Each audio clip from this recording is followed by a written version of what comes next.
بسم الله الرحمن الرحيم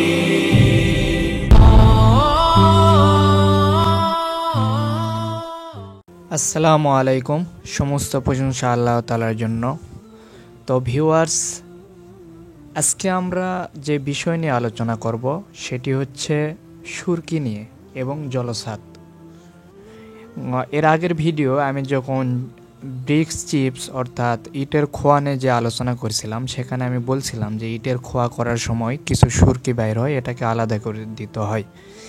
আর আমি বলছিলাম যে এই সুরকি নিয়ে আলাদা একটা ভিডিও করব, কারণ সুরকিরও অনেক কাজ রয়েছে। তাই আসুন আজকে জেনে নেই সুরকি কি, এর গুণাবলী ও ব্যবহার, জলছাদ কি, কেন করবেন, কিভাবে করবেন, জলছাদ করার টোটাল পদ্ধতি জানিয়ে দেব। তো আসেন মূল টপিকে যাই।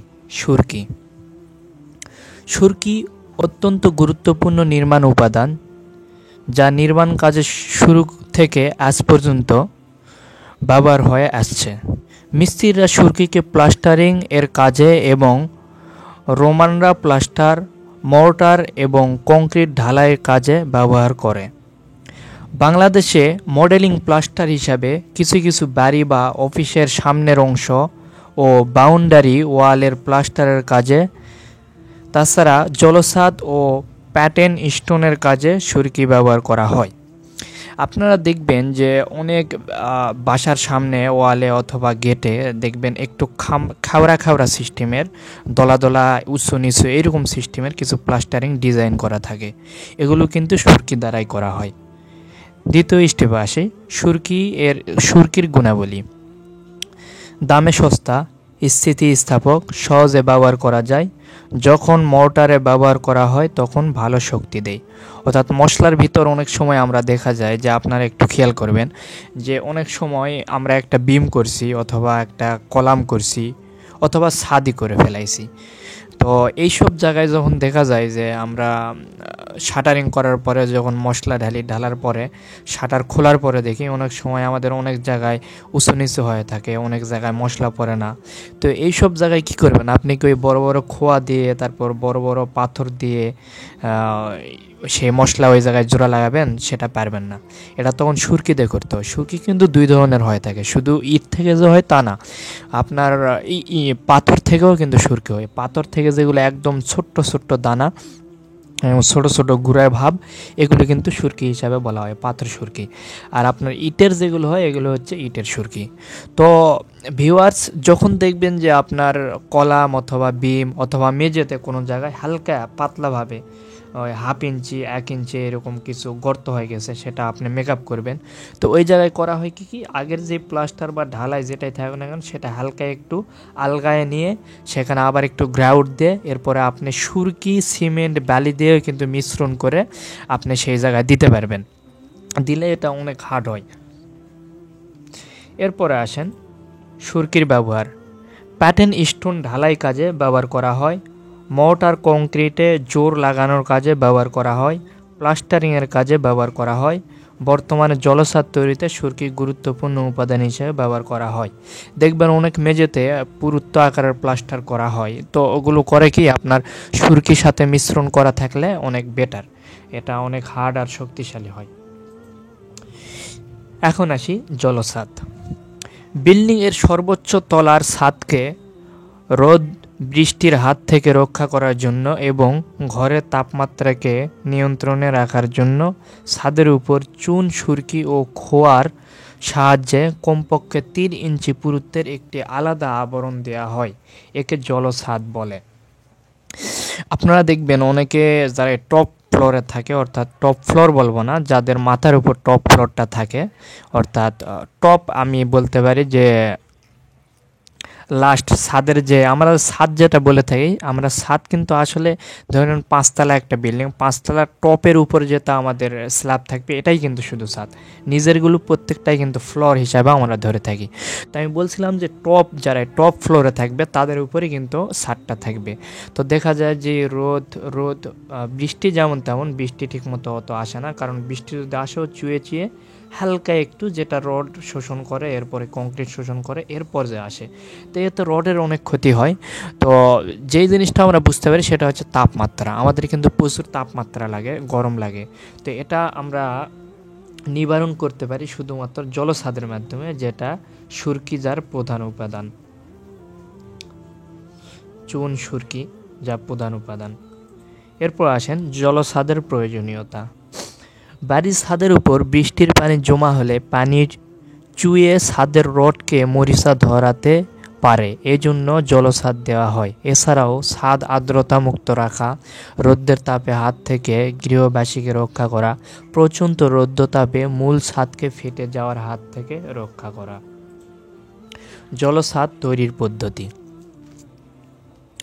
প্রথমে চুন ফুটানো হয়, তারপর চুন চালতে হয়, তারপর প্রথমে খোয়া ছাদে সমানভাবে বিছানো হয়, তার উপর সুরকি ও সমানভাবে বিছানো হয় এবং তার উপর চুন ও সমানভাবে বিছানো হয়। তারপর ভালোভাবে মিশাতে হবে। শুকনা অবস্থায় 3টি কাটা দিতে হয়। আপনারা দেখবেন ভিউয়ার্স যে মশলা যেভাবে আমরা ফার্স্টে ওই সিমেন্টের সাথে ওই যখন আমরা দেখবেন যে মশলা প্লাস্টারের মশলা তৈরি করা হয়, তো বালির সাথে যখন সিমেন্টটা ঢালা হয়, এরপর দেখবেন সেটা কয়েকটা কাটা দিতে হয়। কাটা বলতে সেটাকে মিলানো হয় আর কি, সেটা কোদাল দ্বারা হোক অথবা বেলচা দ্বারা হোক, দেখবেন যে কাটা দিচ্ছে এইভাবে মিস্ত্রিরা। তো এই কাটাইকে বোঝানো হয়েছে। তো এইভাবে 3টা কমপক্ষে কাটা দিতে হবে, আরও বেশি হলে ভালো, যাতে সবগুলো ভালোভাবে মিশে যায়। এরপর পানি দিয়ে মিশানো হয়। এই মাল প্রতিদিন তেঁতুল ও চিটাগুড় ও রসুন ভিজানো পানি দিয়ে কাটতে হয় বা মিশানো হয়। এটা কিন্তু আপনার অনেক কয়দিন করতে হয়, এইভাবে মিশাতে হয়। এটা 4 থেকে 5 দিন 6 দিন এইভাবে মিশাতে হবে, 2 বেলা সকাল বিকাল। এরপর 7 থেকে 8টা কাটা দিতে হয় যেন মালটা ভালোভাবে পচে। মাল রেডি হলে ছাদে বিছানো হয়। এখানে ঢালাইয়ের আগে স্লোপ হলো প্রথম দেখার বিষয়। ঢালাই যখন করবেন তখন অবশ্যই স্লোপটা প্রথম দেখার বিষয়, কারণ আপনার স্লোপ যদি নাই দিতে পারেন, পানি যদি আবার এক জায়গায় আটকে থাকে, তাহলে কিন্তু লাভ হলো না। ভালো করে স্লোপ মেনটেন করে ঢালাই শেষ করতে হবে। এরপর কয়েকদিন পর ছাদ একটু শক্ত হলে পিটানো শুরু করতে হয়। ভালোভাবে পিটানোর পর সিমেন্ট চুন মিলায়ে তালের ব্রাশ দিয়ে ফিনিশিং দেওয়া হয়।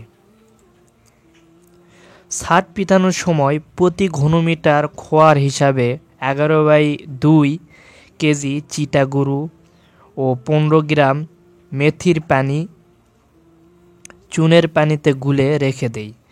পিটানোর কাজ চলাকালীন ওই পানি বারবার ছিটিয়ে দেওয়া হয়। ছিটানোর সময় চুন সুরকির গোলা উপরে ভেসে উঠলে পাট্টা দিয়ে সমান করে দেওয়া হয় এবং ধীরে ধীরে ছাদ পিটিয়ে ঢাল মিলিয়ে নেওয়া হয়। তো দর্শক, আজকে এই পর্যন্তই ছিল। তো যদি আপনি আমার চ্যানেলে নতুন হয়ে থাকেন তাহলে অবশ্যই আমার চ্যানেলটি সাবস্ক্রাইব করবেন এবং পাশে থাকা বেল আইকনটিতে বাজিয়ে দিবেন, যাতে আমি কোনো নতুন ভিডিও দিলে আপনি সেটা পান। আর অবশ্যই আমাদের এই ভিডিওটি যদি আপনাদের কাছে ভালো লাগে তাহলে লাইক দিবেন, আর যদি খারাপ লাগে তাহলে ডিসলাইক দিবেন। ভালো লাগলে ফ্রেন্ডদের সাথে শেয়ার করবেন, শেয়ার করবেন এবং তাদেরকেও এই জিনিসগুলো জানাতে সহযোগিতা করবেন। এবং আমাদের যে ফেসবুক পেজ রয়েছে দ্য সিভিল ইঞ্জিনিয়ার্স, এই পেজের সাথেই থাকবেন, লাইক দিবেন। এবং আমাদের একটা ওয়েবসাইট রয়েছে, ওয়েবসাইটের অ্যাড্রেসটি হচ্ছে www.yourhyperlife24.blogspot.com, অথবা আপনারা এটা লিখতে পারেন www.yourhyperlife.org। আর এই লিঙ্কগুলো আমাদের ডিসক্রিপশন বক্সেও দেওয়া থাকবে, যেখান থেকে আপনি ক্লিক করে ঢুকতে পারবেন। আমাদের ওয়েবসাইটেও নতুন নতুন আপডেট অনেক কিছু দেওয়া হয় শেখার মতো সিভিল রিলেটেড বিষয়গুলো। তো সবাই ভালো থাকবেন, আল্লাহ হাফেজ।